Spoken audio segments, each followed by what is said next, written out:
Фестиваль казахских народных кюев прошел в Караганде. Он объединил молодые таланты всего карагандинского региона.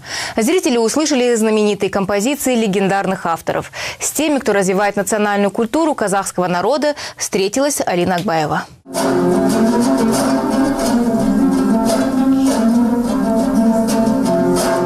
Такой большой фестиваль казахских народных кюев организовали в честь 25-летия независимости Республики Казахстан. Молодые таланты исполнили известные произведения казахских композиторов кюйши. Как отмечает организатор Нуржан Сурша, сам кюй лучше всего развивается в южных областях. Однако и в Карагандинской области есть такие исполнители. Благодаря им сегодня на фестивале звучат забытые казахские произведения.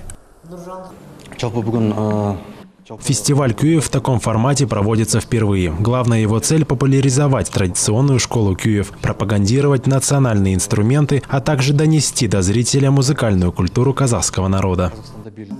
Сейчас особое развитие получил Шертпе кюй, отмечает Акын Куаныш Максутов. Мастер обучает молодых исполнителей именно этому направлению. Кюй этой традиции характеризует песенный склад, утонченную камерность и мягкое щипковое звукоизвлечение пальцами. Основным содержанием Шертпе кюев стали психологические зарисовки, глубокие человеческие переживания и изящные женские образы. Одним из ведущих представителей этого направления являются народные композиторы Татимбет, Байжигит, Абикен, Толиген и многие другие.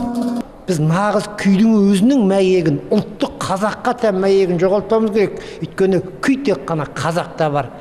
Издревле в казахской культуре кюи передавались от исполнителя к исполнителю на слух. И сегодня мы не должны потерять смысл кюя казахского народа, а передавать его дальше молодому поколению. Фестиваль казахских народных кюев станет доброй традицией и будет проводиться чаще, обещают организаторы. Это делается для популяризации бесценного творческого наследия среди молодежи нашей страны. Алина Акбаева, Дмитрий Обрак, Айдос Садыков, 5 канал.